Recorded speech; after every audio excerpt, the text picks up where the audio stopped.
What are we looking at here, Chris? Right now we're looking at the genetic archives, and this is an example of what our raids are like. And for those of you who aren't familiar with what raids are the obstacle that blocks you from all that cool loot that Joe was talking about earlier, right? So in WildStar, we expect our raids to be 20 men and 20 person. Thank you, Chris. Thank you. I'm politically correct here. So, when we first started designing these things, we approached it your standard MMO WoW, or your standard MMO style, right? And we found that we weren't having that much fun because WildStar's combat is totally different than other MMO's combat.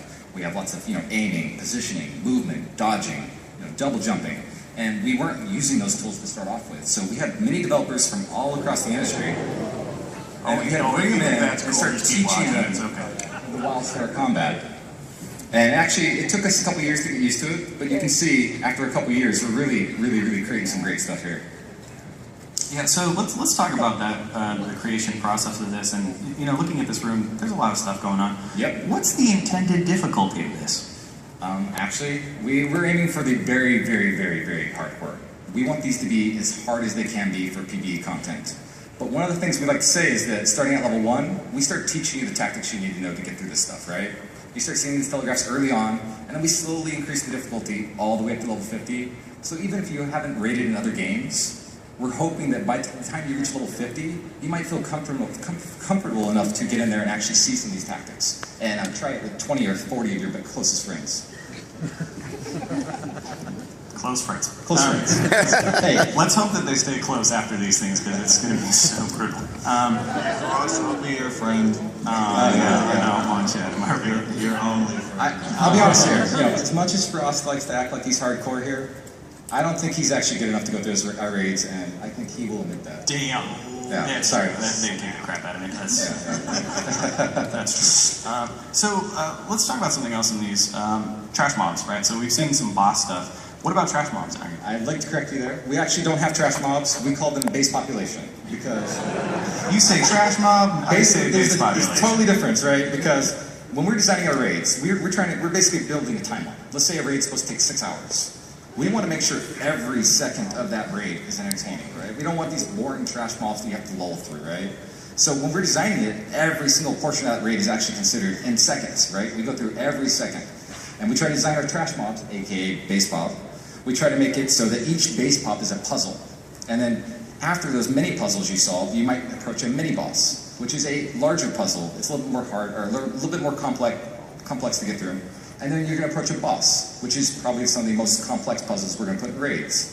But really, we want to make sure that every single second of every single portion of the dungeon is entertaining for every single role, every single class, and every single player.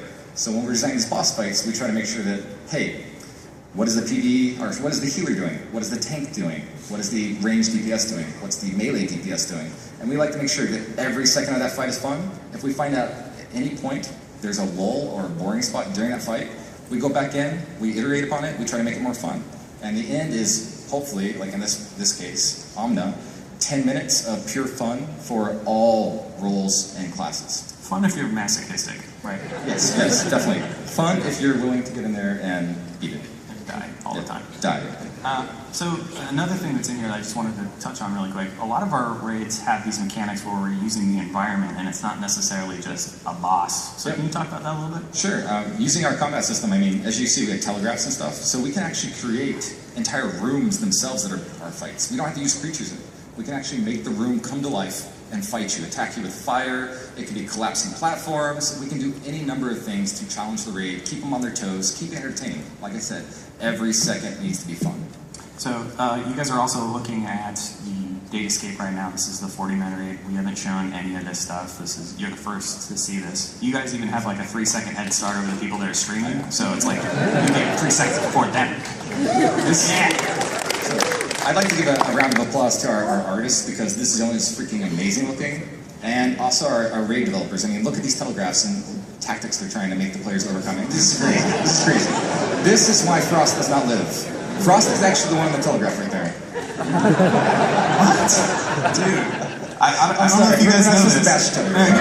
I don't know if you guys know this about Chris Lynch. He's the combat design lead, but he's also a professional bus thrower in front of her. It's on his business card. I'm sorry about that. It's getting awkward. Hey, I'm one of the ones in the telegraph state. I can't do it. Yeah. I'm lying. Well, but how dare you? So, I also want to talk about what's the other word for trash? Base pop. Base population. Yeah, that one. So, Joe, for those, you get loot off of those as well, right? Yes. Okay. Good loot, though, right? Yes. Alright. Well, I just wanted to make sure that it's not always just about, killing the boss to get that stuff, because This is another mildly insane Yes. telegraph, by the way, going on behind us here. We try to reward you all along. Can I just comment briefly? People sometimes ask, don't telegraphs make combat too easy? Oh, yeah.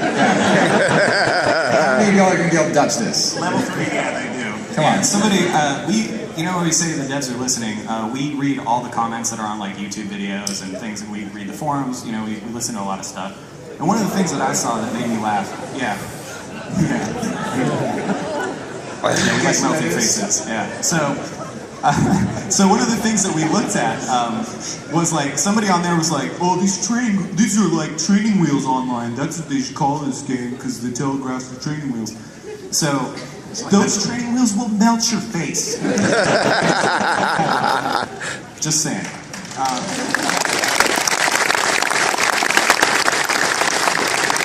It's the tricycle of death. The devs are not only listening, they're apparently calling you out in front of live streams and funny voices, so. There it is. Let's talk about this one a little bit too. This room, it's getting corrupted. We saw the corruption earlier. That's the appropriate word, corrupted. Yes, corrupted. So, you'll notice that as you beat this boss, the room changes. Actually, they're losing to the boss right now.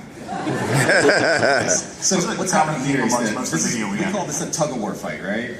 So you're trying to fight the corruption. They just cleared off a portion of the corruption, and as they push that boss further and further back into the room, see him retreating there? He actually gains more and more powers as he gets further into the room. So as you're beating him, he actually becomes harder and harder. But as you start losing to him, he becomes easier and easier. So we call it like a tug-of-war. And we think that depending on your raid's skill, equipment, and various other things, you will probably get further into the room until you finally have enough skill or equipment to beat this boss. So this is a good example of a room that is an environmental hazard, that we don't have any creatures in this room, but we expect you to get through it and survive it with 40 people. As you can see, the evil caretaker in the background, he's actually creating all this stuff. Yeah. So this looks cool and all, but can we actually see a raid in action? Yeah. Let's check it out. I'll show you guys some cool stuff here. So this one, we call this a spectacular failure. Can you explain what a spectacular failure is? So a spectacular failure is when you die. Let's cut this on screen, by the way. We want you to die spectacularly. And we want you to know why you died. We don't want you to just be frustrated. So in this case, they're going to be fighting Experiment X89. And a couple things you're going to see here. The first thing you're going to see is a tiny little telegraph. Tiny being the size of one of those platforms. And see how the platform lines up? This is the first time this raid, or actually I think it's the third time this particular group's ever fought this creature. And they're learning it. They actually don't know how to beat him yet. They have no idea what this telegraph's about to do, and you're about to see what happens. This is glorious. He's like, what do I do? It's following me.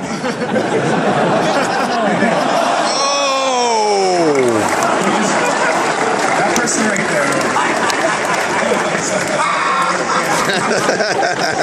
That soul just killed half his raid. What did you do? How do we beat this, right? And this is one of the fun things about raids, is you're actually trying to figure out how to beat these things, right? And so another person has it right now, and he's like, oh crap, what do I do? Yeah. Right. No, that's a good call. That's Somebody a good call. just Jump off. He's like, I'm going to go to the edge over here, so I'm only going to blow up half of it.